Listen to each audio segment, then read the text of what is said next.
There's a secret most people don't know about cowboys, the real ones, the ones still working ranches in Texas today, the ones who wake up before the sun and don't stop until the stars come out. They don't eat like you think they do, because somewhere between the old stories and the modern world, something stayed the same, something that matters more than you'd think. See, a cowboy's food isn't just food, it's survival, it's memory. It's the thing that kept their great-granddaddy alive on a cattle drive in 1880, and it's the same thing keeping them going today. These aren't fancy meals, they're not Instagram-worthy, but they're still here, still cooked the same way, still eaten at the same tables. And the cowboys? They swear by them, because when you're 50 miles from town and the work never stops, you need food that works, food that lasts, food that means something. Today, we're walking through 30 of these dishes. Some will surprise you, some might make you hungry. And one of them has a story that'll make you understand why cowboys guard their recipes like gold. Let's start where every ranch day starts, before the work, before the sun, with something warm in your hands. 1. Sourdough biscuits. The first thing you smell on a Texas ranch isn't coffee, it's biscuits. Hot sourdough biscuits, baked in a cast-iron skillet before dawn. The smell drifts through the bunkhouse and pulls cowboys out of bed better than any alarm clock ever could. These aren't the fluffy biscuits you get at a restaurant. They're dense, they're heavy. They're made from a sourdough starter that some ranches have kept alive for over 100 years. Cowboys call it the mother dough, and it never dies. You feed it, you keep it warm, you pass it down. Some starters are older than the people using them. Back in the 1800s, a cowboy's sourdough starter was his most valuable possession. If he lost it on a cattle drive, he'd turn the whole wagon around to find it, because without it, there were no biscuits, no bread, no comfort at the end of a brutal day. The starter lives in a jar, sometimes a crock, and every night you feed it a little flour and water. It bubbles, it grows, it smells sour and yeasty and alive, because it is alive. When you make biscuits, you take some starter, mix it with flour, salt, and a little lard. Pat it out, cut circles, put them in a hot skillet, and 15 minutes later, you have breakfast. You eat these biscuits with butter, or gravy, or just plain. They're filling, they're warm. They're the thing that makes a 4 a.m. wake-up feel a little less cold. And on every ranch in Texas, someone's grandma taught someone's mama how to make them, and that mama taught her daughter. The recipe never changes because some things are too important to mess with. 2. Redeye gravy. Now you've got your biscuits, but they're naked, and a cowboy doesn't eat naked biscuits. That's where redeye gravy comes in. It's simple, almost too simple. You fry up some ham in a cast-iron skillet, the kind of salty, thick-cut ham that's been hanging in the smokehouse since last winter. Then you pour in some strong black coffee, the same coffee you just boiled in a pot on the stove. The coffee hits the hot grease and sizzles. It turns dark, it bubbles, it thickens just a little, and that's it. Redeye gravy. The name comes from the way it looks in the pan, a dark circle with a lighter spot in the middle, like a bloodshot eye staring up at you after a long night. Some folks say it got its name from a cook who was hungover, made gravy with coffee instead of water by mistake. And when the boss asked what he was looking at, the cook said, "Red eye." Could be true, could be legend. Either way, the name stuck. Cowboys loved it because it gave them two things at once: protein from the ham and caffeine from the coffee. A 2-in-1 breakfast that got them through a 16-hour day of mending fences and moving cattle. It tastes salty, smoky, a little bitter from the coffee. And when you pour it over those sourdough biscuits, the bread soaks it up like a sponge. The gravy seeps into every crack, every crumb. You don't see red-eye gravy in cities much anymore. But on a ranch, it's still on the table every morning, because some traditions don't need updating. They just need respect. 3. Chicken fried steak. Here's where things get serious. Chicken fried steak is the king of Texas ranch food. And if you've never had the real thing, the kind made by a ranch cook who learned from her grandmother, then you haven't really had it at all. It starts with a cheap cut of beef, usually round steak, the kind that's tough as boot leather if you don't know what you're doing. But ranch cooks knew exactly what to do. They'd pound that steak with a meat mallet until it was thin and tender. Then they'd dredge it in seasoned flour, dip it in buttermilk, dredge it again, and fry it in a cast-iron skillet filled with bubbling lard. The result? A crispy golden crust that crunches when you bite into it, and inside, beef so tender it falls apart with a fork. You serve it with cream gravy, the same gravy you made from the drippings in the pan. Pour it over the top. Let it pool on the plate. This dish was born out of necessity. Cowboys needed calories, lots of them, and chicken-fried steak delivered. One piece could keep a man going for hours, but it was more than fuel. It was comfort. After days on the range, eating jerky and beans, coming home to chicken-fried steak felt like a blessing. The name is weird, right? It's beef, not chicken. The chicken-fried part comes from the method. You fry it the same way you'd fry chicken. Same batter, same technique. And today, on ranches across Texas, it's still the Sunday dinner that brings families to the table. Still served on the same plates. Still makes people go quiet while they eat. Because some meals are bigger than food. They're home. 4. Pinto beans.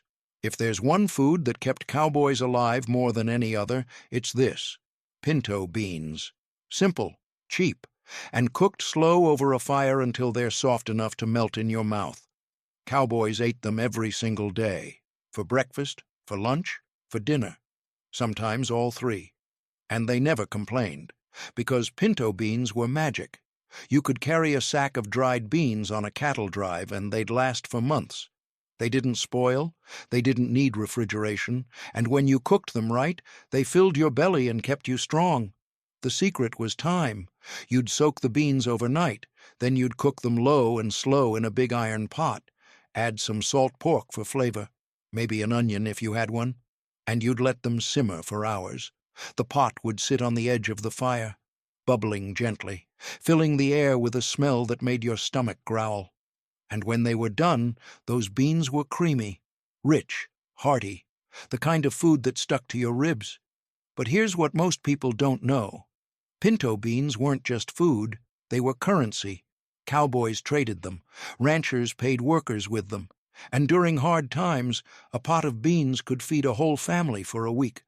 Some old-timers say you could judge a ranch by its beans. Good beans meant a good cook, and a good cook meant the cowboys would stay. Bad beans? You'd lose your crew by spring. Even now, on working ranches, you'll find a pot of pintos on the stove, always ready, always warm, because some foods never go out of style, and some lessons never get old. 5. Cornbread. You can't have pinto beans without cornbread.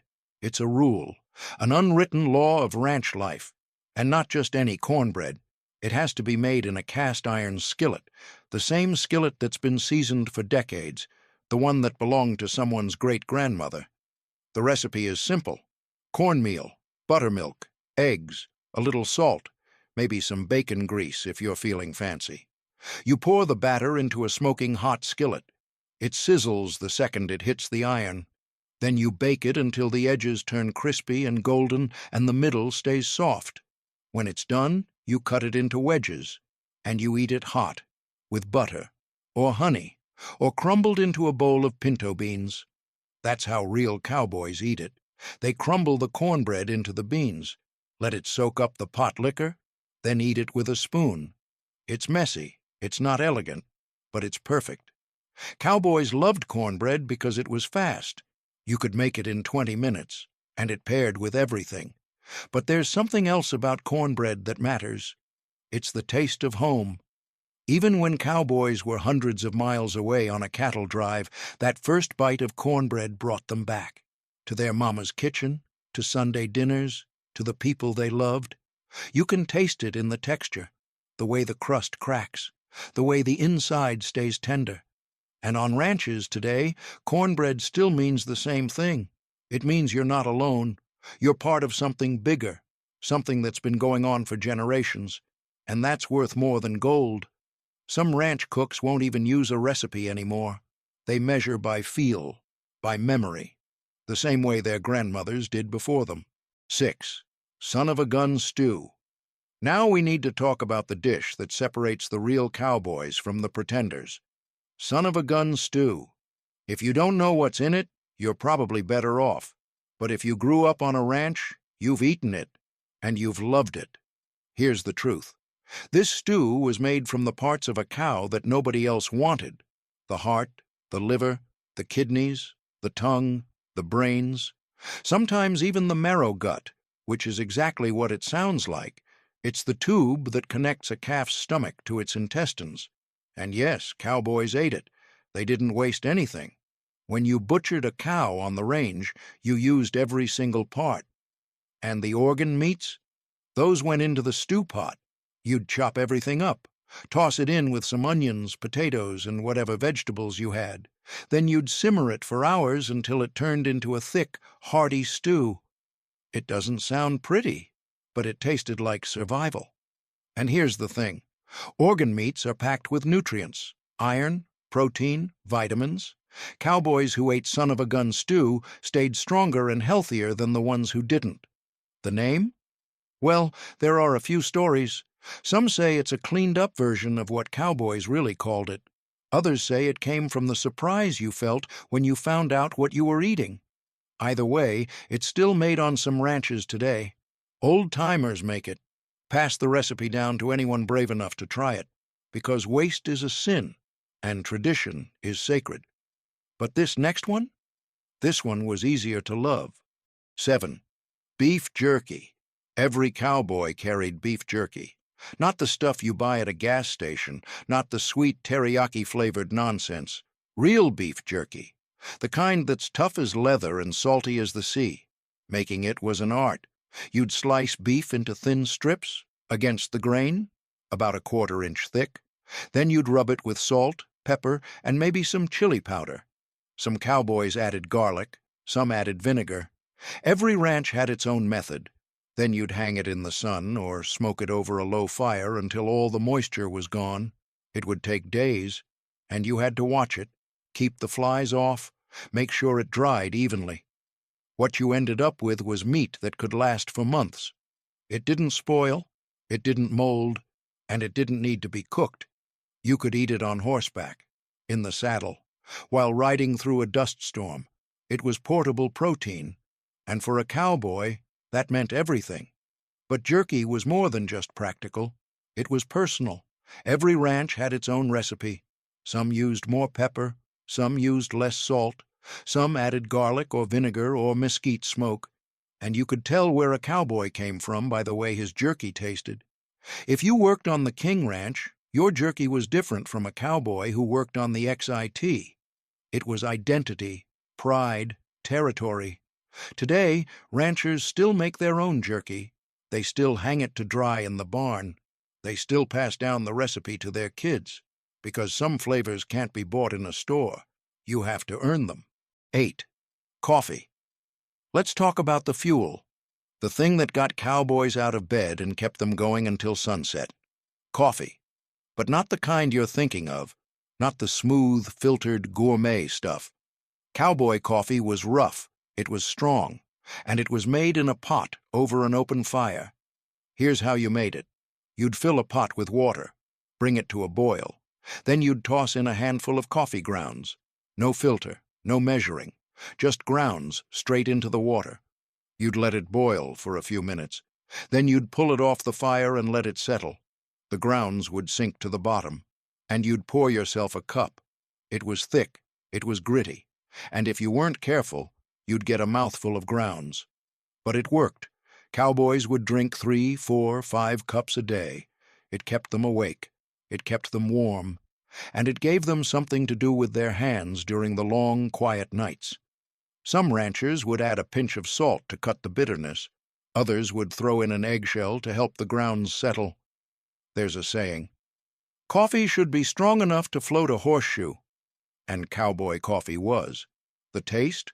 Bitter, bold, unforgiving. But after a while, you started to crave it. Your body learned to need it. And when you woke up in the dark, freezing cold, with 12 hours of hard work ahead, that first sip of Cowboy coffee felt like salvation. Today, you can still find cowboys making coffee this way, in a battered old pot, over a fire, just like their grandfathers did, because the old ways are often the best ways. 9. Salt pork. Here's the food that saved more lives than any doctor ever could. Salt pork. It doesn't sound like much, and honestly, it doesn't look like much either. But in the 1800s, salt pork was gold. It was pork belly that had been packed in salt. Lots of salt. Enough to preserve it for months, even in the Texas heat.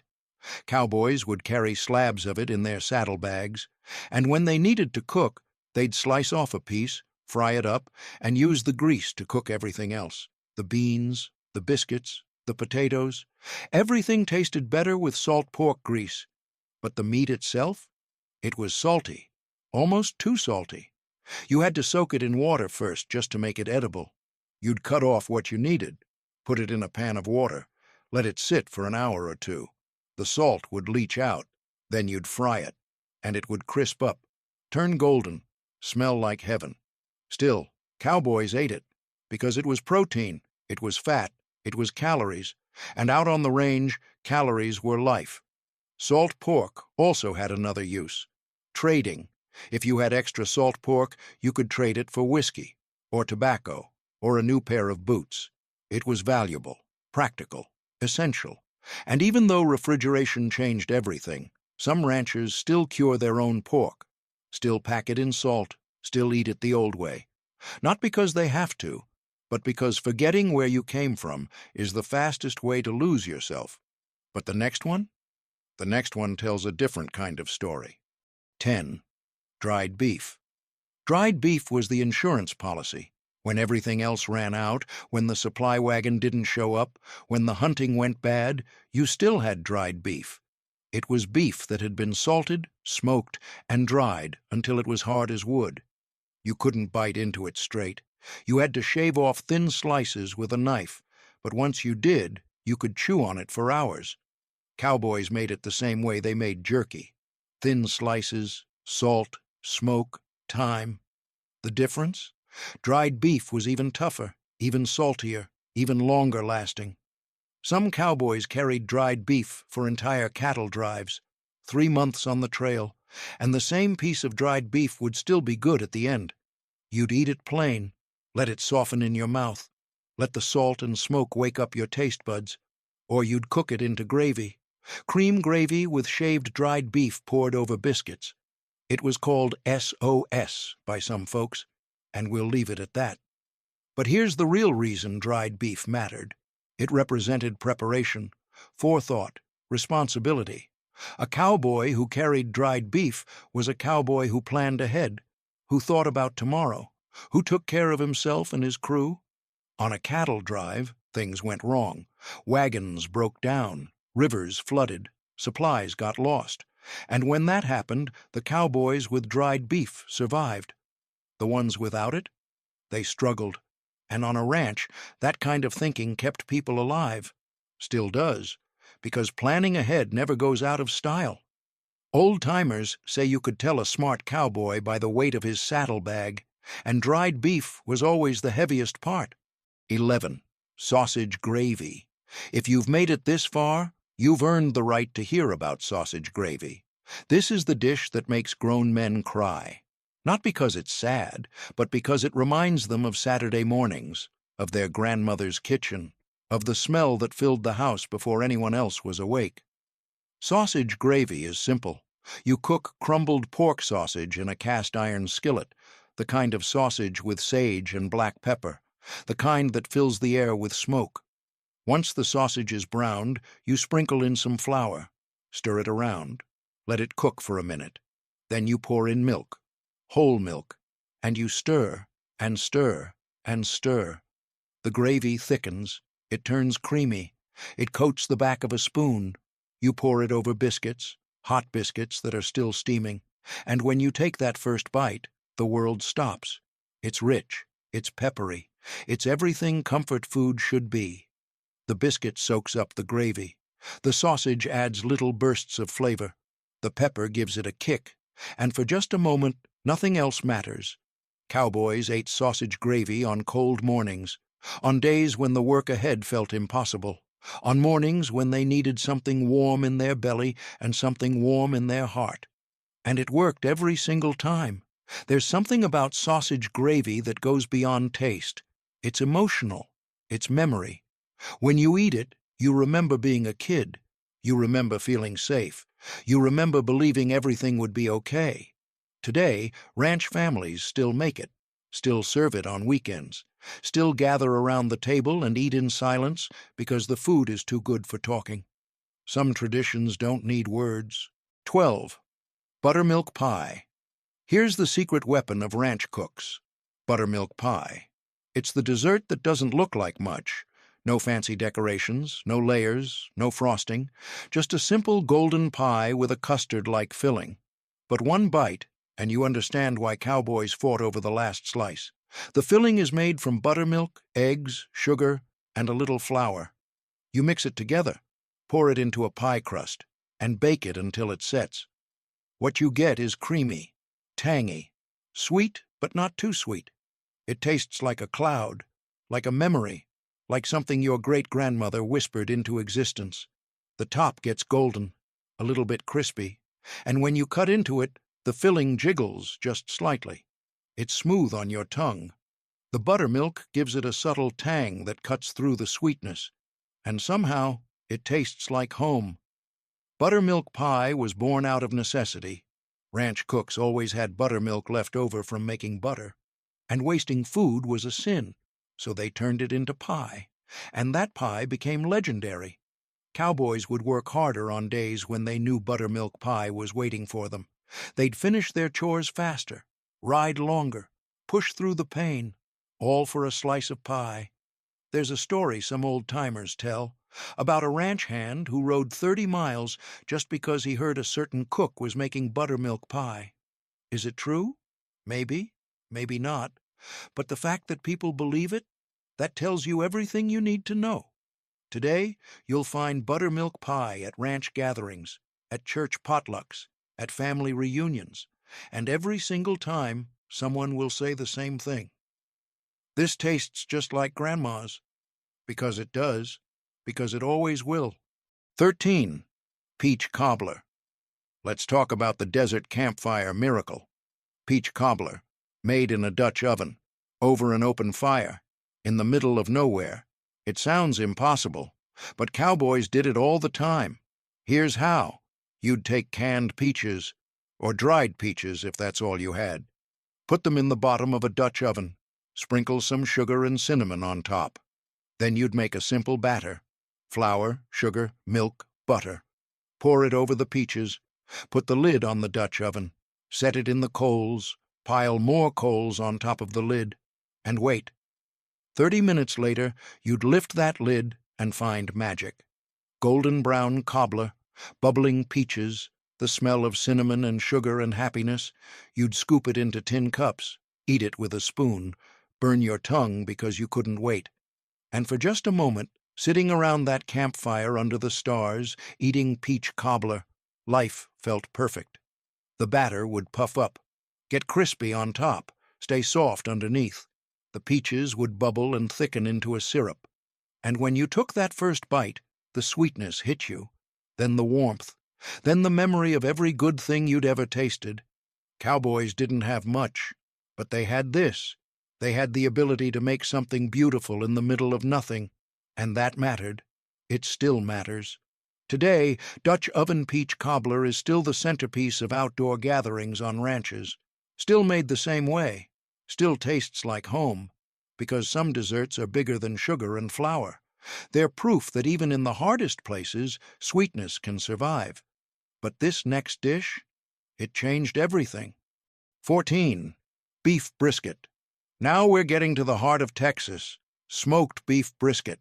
This isn't just food, it's religion. Brisket is a tough cut of meat. It comes from the chest of the cow, and if you cook it wrong, it's like chewing on a saddle. But if you cook it right, if you smoke it low and slow for 12, 14, 16 hours, it turns into something holy. The process is simple but brutal. You rub the brisket with salt and pepper. That's it. No fancy spices, no marinades, just salt and coarse black pepper. Cowboys call it Dalmatian rub because it looks like a Dalmatian dog. Then you put it in a smoker, fill the firebox with oak or mesquite, and you wait for hours. You tend the fire, you watch the temperature, you don't rush. You keep the heat at 225 degrees, low and slow. That's the rule. And slowly, that tough meat breaks down. The fat melts. The connective tissue turns to gelatin. The smoke seeps into every fiber. When it's done, you slice it, and the meat pulls apart like butter. It's smoky, it's tender, it's perfect.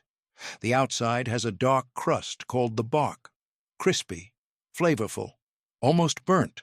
But inside, pink smoke rings, tender meat, fat that melts on your tongue. Brisket became a ranch staple because ranchers always had beef, and smoking was a way to preserve it before refrigeration. But somewhere along the way, it became more than preservation. It became art. Today, Texas brisket is famous worldwide. But the best brisket? It's still made on ranches by pitmasters who learned from their daddies, who tend the fire all night long, because great things take time, and brisket teaches patience. 15. Chili con carne. Let's settle this right now. Real Texas chili has no beans. None. If you put beans in chili, you're making something else. Something fine. But not chili. Texas chili is meat. Lots of meat. Usually beef. Cut into chunks. Not ground. You brown the meat in a pot. Add chili peppers, cumin, garlic, maybe some tomatoes. Then you simmer it for hours. The beef gets tender. The flavors marry. The liquid reduces into a thick, rich sauce. The result is thick, spicy, rich, and so hearty you could eat it with a fork. Some folks use dried chili peppers, toast them, soak them, blend them into a paste. That's the old way, the authentic way. The peppers give the chili depth, complexity, heat that builds slowly instead of hitting you all at once. Cowboys made chili on the range because it was one pot cooking. You could feed a whole crew with one big batch, and it got better the longer it sat. Day-old chili was even better than fresh. The origins of chili are hotly debated. Some say it came from Spanish settlers. Others say it was invented by Texas cowboys. What we know for sure is this. By the 1800s, chili was everywhere in Texas. Chili queens sold it on street corners in San Antonio. Cowboys cooked it over campfires. And everybody had an opinion on how to make it right. That tradition continues today. Chili cook-offs are serious business in Texas. Ranchers compete. Families argue. Friendships have ended over beans in chili. Because chili isn't just food, it's identity, it's pride, it's Texas in a bowl. 16. Fried catfish. Not everything on a ranch came from a cow. Sometimes it came from a river. Fried catfish was the weekend treat, the meal that meant someone had time to go fishing. Catfish are bottom feeders. They're ugly, they're whiskered, and they're absolutely delicious when cooked right. You'd clean the fish, cut them into fillets, dredge them in cornmeal mixed with salt and pepper. Then you'd fry them in hot oil until they were golden and crispy. The cornmeal coating gets crunchy, almost like a shell, and when you bite through it, the fish inside is flaky, white, tender. The result? Flaky white meat inside, crunchy coating outside. You'd eat them with your hands, with coleslaw, with hush puppies, with lemon, and you'd eat until you couldn't move. On ranches near rivers or ponds, fried catfish became a Friday night tradition. Families would gather, kids would run around, adults would talk and laugh, and everyone would eat until they couldn't move. But catfish was more than just good eating. It was a break from beef, a change of pace, a reminder that Texas wasn't just wide-open plains. There were rivers, too, creeks, ponds, and in those waters, food was waiting. Cowboys who knew how to fish ate better than cowboys who didn't. They had variety, different flavors, different textures, And on hot summer nights, when the work was done, they'd sit by the river and fish until dark. Then they'd fry up their catch and eat under the stars. The best catfish came from the Brazos River, or the Colorado, or whatever river ran nearest to your land. You'd go out in the evening when the fish were biting. Drop your line, wait. Sometimes you'd catch nothing, but sometimes you'd pull up a catfish so big it took 2 hands to hold. Those were the nights people remembered, the nights when the fish were frying and the sun was setting and everything felt right with the world. Ranch kids learned to fish before they learned to ride. Their daddies taught them, showed them how to bait a hook, how to set the line, how to be patient, and when they finally caught their first catfish, it was a rite of passage. Proof they could provide, proof they could contribute. The frying was an art too. The oil had to be hot enough, not smoking, but close. You'd test it by dropping in a pinch of cornmeal. If it sizzled and floated, the oil was ready. Then you'd lay the fillets in carefully, not too many at once. You didn't want to crowd the pan, and you'd watch them turn golden. Listen to them sizzle, smell that cornmeal crust getting crispy. When they were done, you'd drain them on newspaper or brown paper bags, let the excess oil drip off, and then you'd eat them hot, so hot you'd juggle them in your hands. The meat would steam when you broke it open. And that first bite? Pure heaven. Some families added hot sauce to the cornmeal, some added garlic powder, some kept it simple with just salt and pepper. But however you made it, fried catfish meant one thing. It meant you had time, time to fish, time to cook, time to be together. And today, on ranches across Texas, fried catfish still brings people together, still tastes like summer, like childhood, like home. 17. Pickled jalapenos. Here's where Texas heat meets Texas food. Pickled jalapenos. Every ranch kitchen had a jar of them, sitting on the counter, ready to go. You'd add them to everything: eggs, beans, brisket, sandwiches. They added heat, but also brightness, acidity, flavor. Making them was simple. You'd slice fresh jalapenos into rings, pack them into jars, pour in a mixture of vinegar, water, salt, and sugar. Seal the jars. Wait a few days, and you had pickled peppers that would last for months. The vinegar softens the heat just a little, adds tang, makes the peppers more complex than just raw fire. You can eat them straight from the jar, or chop them up and add them to dishes. Cowboys loved them because they woke up boring food. A plain plate of beans became exciting with a few pickled jalapenos on top. But there's something else. Jalapenos are part of Texas's Mexican heritage. When Anglo settlers came to Texas, they learned from Mexican and Tejano neighbors. They learned about chili peppers, about spices, about flavors that made food sing, and they adopted those flavors as their own. Pickled jalapenos represent that blend, that mixing of cultures, that willingness to learn and adapt. Some old recipes call them cowboy candy, sweet and spicy at the same time. You make them with more sugar, less vinegar, and they turn into something almost like a relish. Today, you can't have a Texas ranch meal without them. They're on every table, in every kitchen, because Texas food isn't just one thing. It's everything, all mixed together, all better for it. Ranch hands would bet on who could eat the most pickled jalapenos in one sitting. Some could handle 10, some could handle 20. And the winner? They earned bragging rights that lasted all season. But everyone knew the real prize was building up a tolerance that made every meal taste better. 18. Tamales. Christmas morning on a Texas ranch smells like tamales, not ham, not turkey, tamales.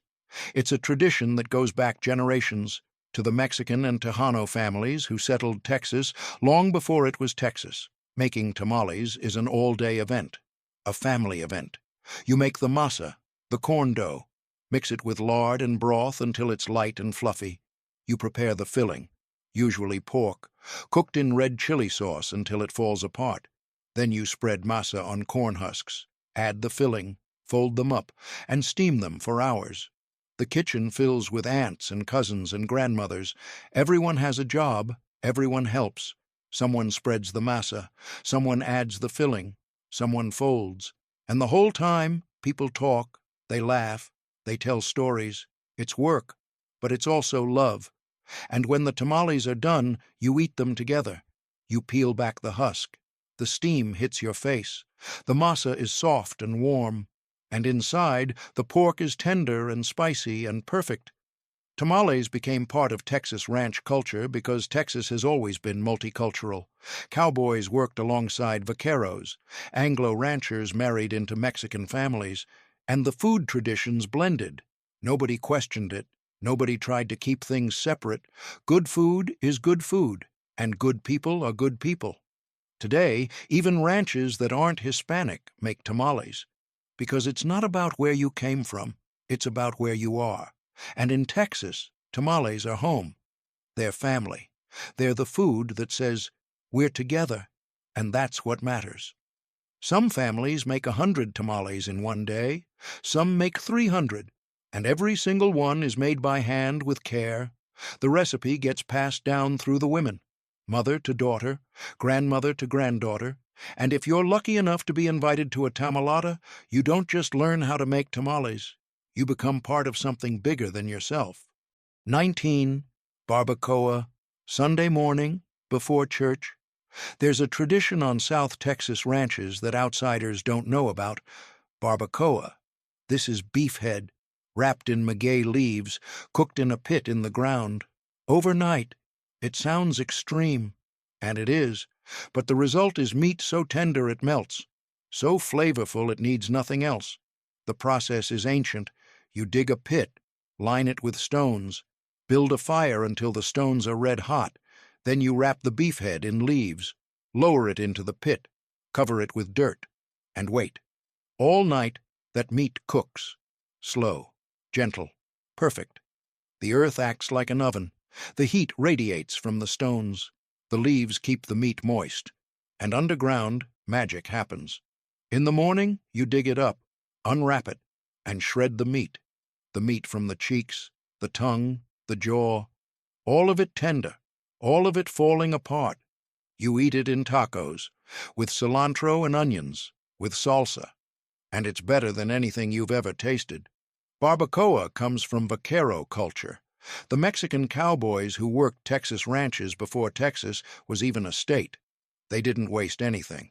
The beef head wasn't prime cuts, but in their hands, it became a delicacy. Anglo ranchers learned from them, adopted the technique, made it their own, and today, barbacoa is a Texas treasure. You'll find it at taquerias, at family gatherings, at ranch cookouts, a reminder that the best food often comes from the humblest ingredients, and the best traditions come from respect. Families wake up early just to be first in line at the barbacoa stand, because by noon, it's always sold out. And everyone knows the best barbacoa is worth the wait. 20. Kolaches. Now we need to talk about the Czechs. In the 1850s, Czech immigrants came to Central Texas. They brought their language, their music, their traditions, and their pastries, kolaches. These are soft, sweet rolls with a fruit filling in the center, apricot, prune, poppy seed, and they became a Texas ranch staple. The dough is rich, made with butter and eggs and milk. You let it rise, twice, then you shape it into balls. Let them rise again. Press your thumb into the center, fill the indent with fruit, and bake them until they're golden. When they come out of the oven, they're soft, pillowy, sweet. The fruit filling is thick, not too sweet, slightly tart, and when you bite into one, the dough practically melts in your mouth. Czech families settled near existing ranches. They worked the land, raised cattle, became part of the community, and their food became part of the culture. Cowboys who worked on Czech-owned ranches got hooked on kolaches. They'd eat them for breakfast, with coffee, and they'd bring the tradition home to their own families. Today, you can find kolaches at gas stations across Texas, but the best ones? Still made by Czech grandmas, still using recipes brought from the old country, still baked in ranch kitchens before dawn. Kolaches represent something important about Texas. It's not one culture, it's many. German, Czech, Mexican, Anglo, African American, all woven together, all part of the same story. And when you bite into a Kolache on a Texas ranch, you're tasting that blend, that history, that refusal to forget where we came from. Towns like West Texas became famous for their Kolaches, bakeries that have been operating for over 100 years, and every ranch hand driving through knows to stop and buy a dozen for the road. 21. King Ranch Casserole. Here's the dish that every Texas ranch family knows by heart. King Ranch Casserole. It's named after the famous King Ranch, one of the biggest ranches in the world. But the funny thing? King Ranch probably didn't invent it. No one knows where it really came from. But by the 1950s, it was everywhere.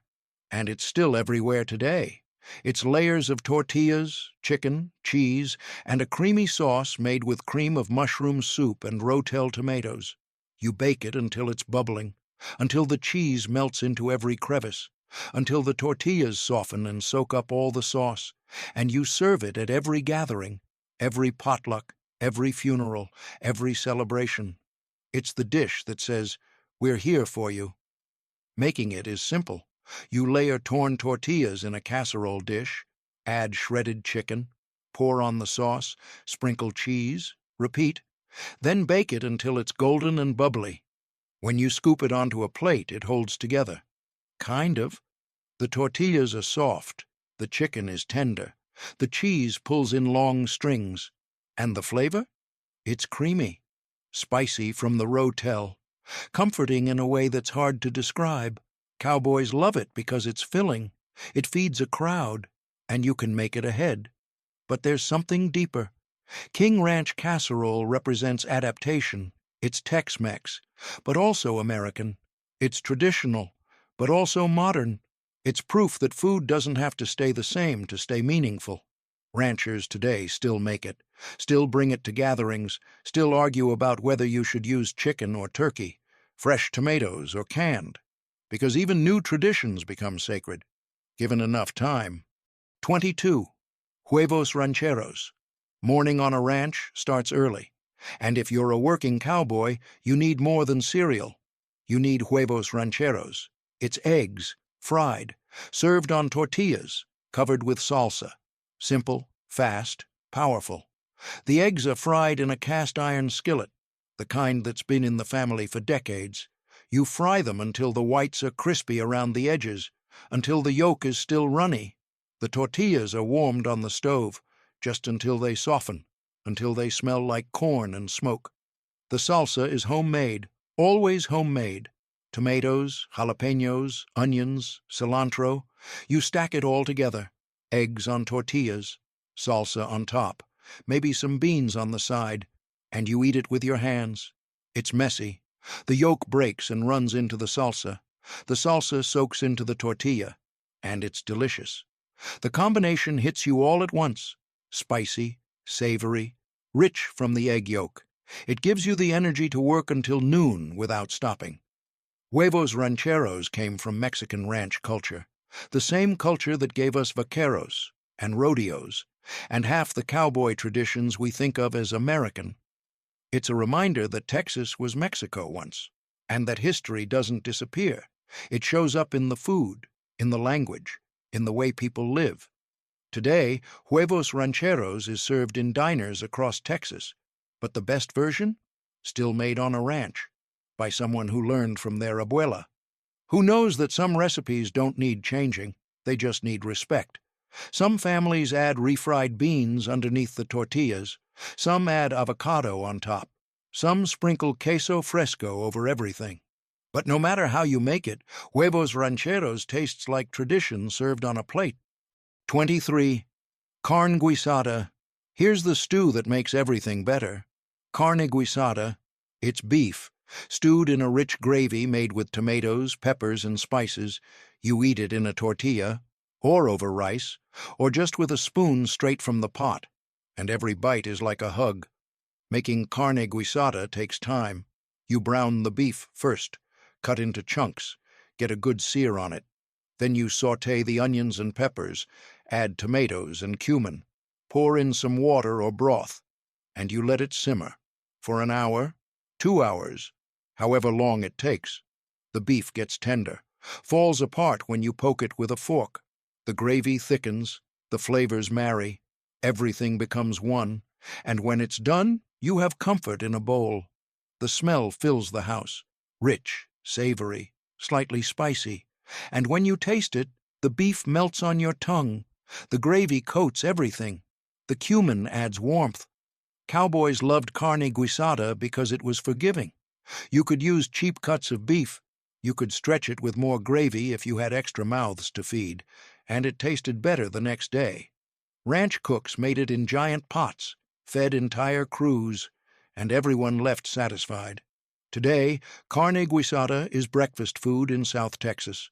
You'll find it in tacos at taco trucks, in breakfast burritos, on plates with eggs and beans.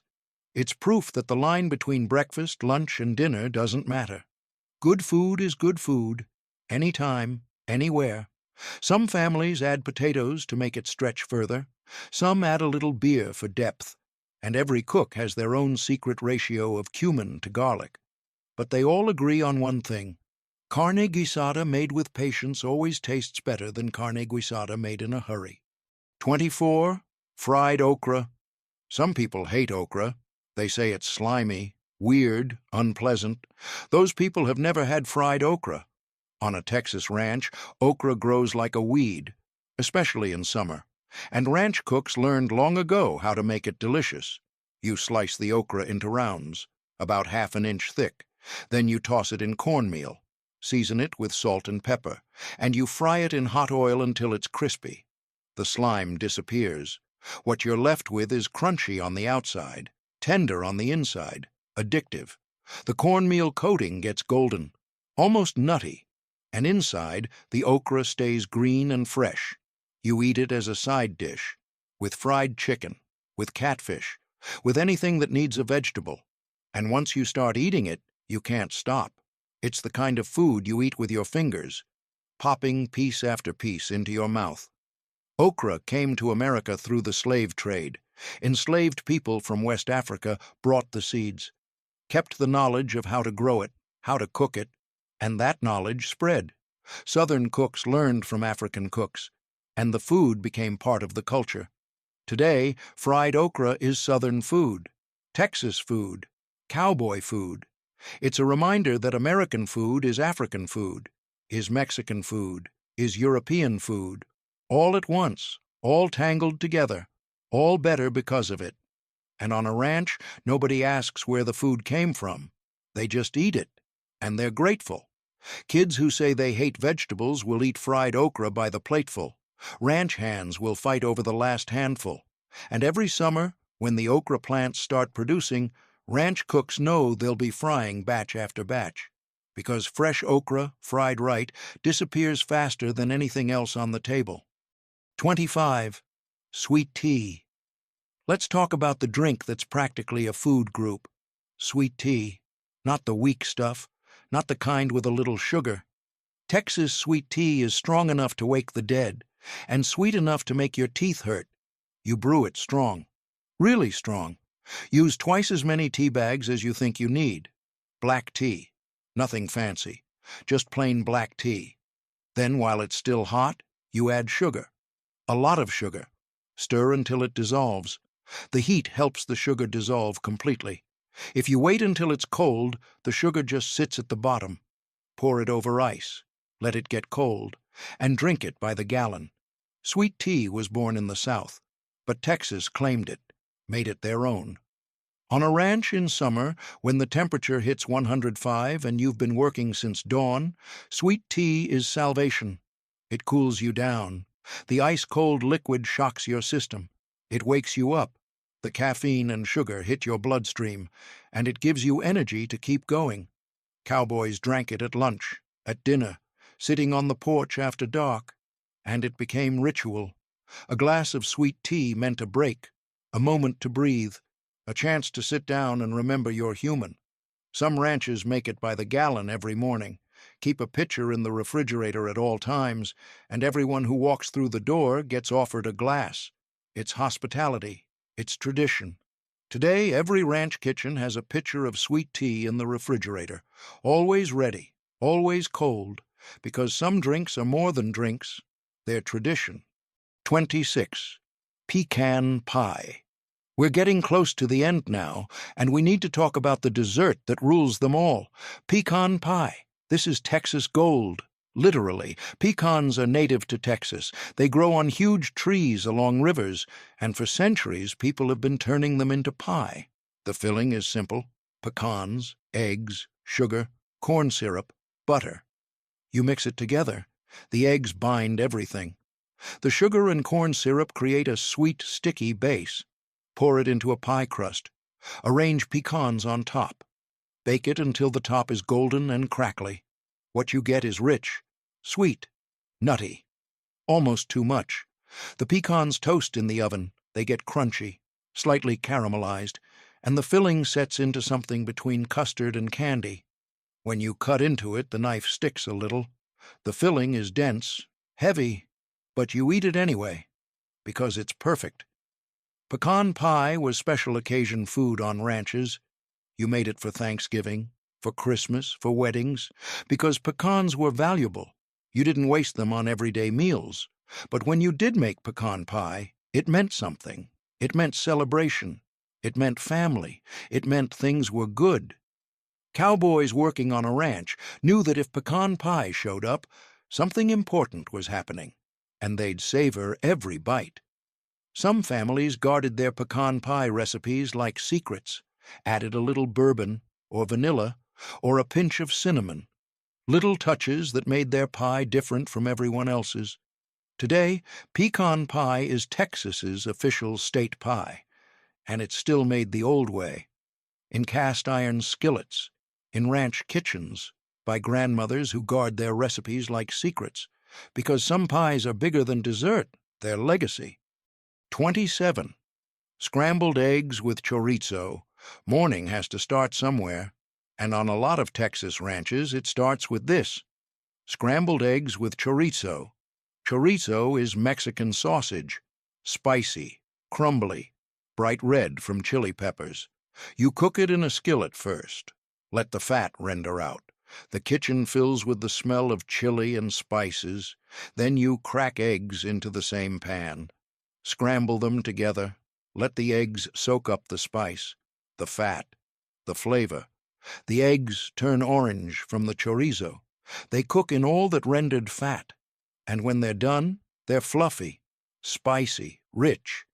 You eat them with tortillas. Scoop the eggs into a warm tortilla. Roll it up. Eat it with your hands.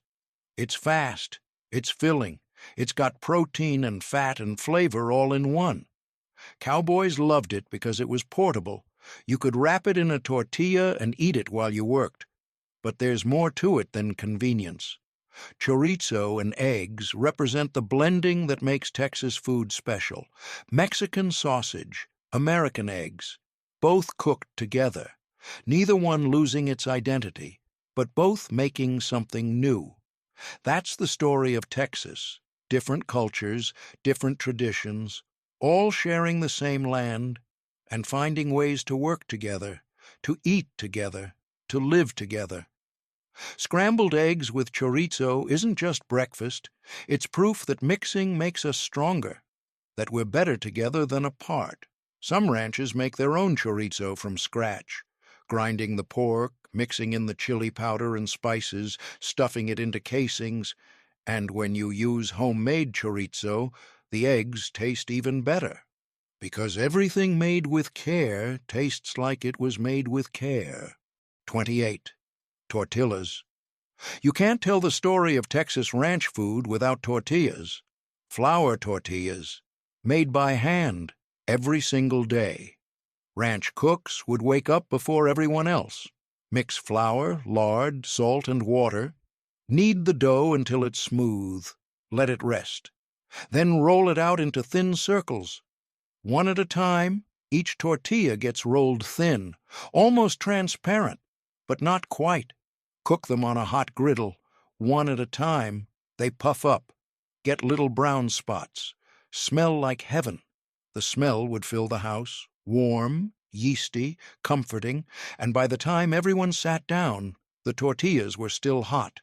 You'd use them for everything: breakfast, tacos, bean burritos, just with butter. They were the foundation of every meal. Cowboys would roll them up and eat them plain, or fill them with whatever was around.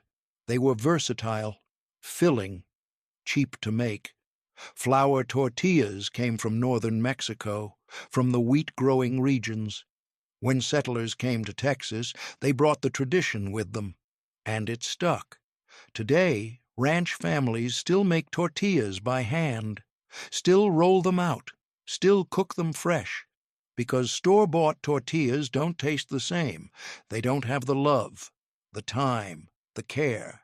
Handmade tortillas are a gift, from the cook to the family, from the past to the present. And every time you eat one, you're connected to everyone who came before, to every grandmother who stood at a stove, who rolled out dough, who fed her family. That connection matters, more than convenience, more than time. Young girls learn to make tortillas by watching their mothers. First they just watch, then they help mix, then they try rolling, and the day a girl makes her first perfect tortilla, round and thin and spotted just right, is the day she becomes part of the legacy. 29. Smoked sausage. Let's talk about the meat that fed the ranch all week. Smoked sausage. This is German Texan food, brought by German immigrants who settled the hill country in the 1800s. They made sausage the old way: ground pork mixed with spices, stuffed into casings, smoked over oak until it turned dark and rich. The sausage would hang in the smokehouse, alongside the hams and the bacon, and it would last for weeks. You could eat it cold, sliced on a cutting board with cheese and crackers. The meat was firm, smoky, slightly spicy, or you could cook it, grilled, fried, simmered with potatoes. When you cook it, the casing crisps up, the fat renders out, the flavor intensifies.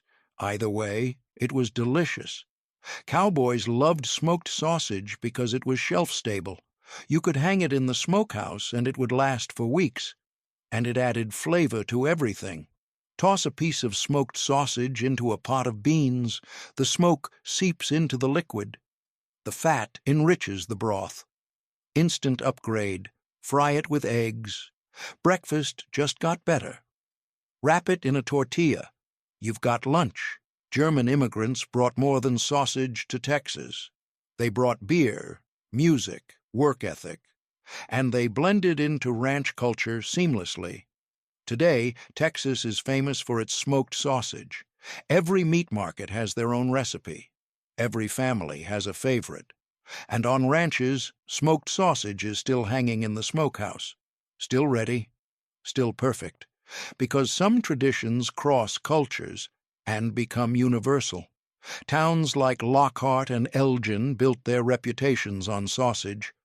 Butcher shops that have been smoking meat for 4 generations, and cowboys driving cattle through those towns would stop and stock up, because good sausage was worth the detour every single time.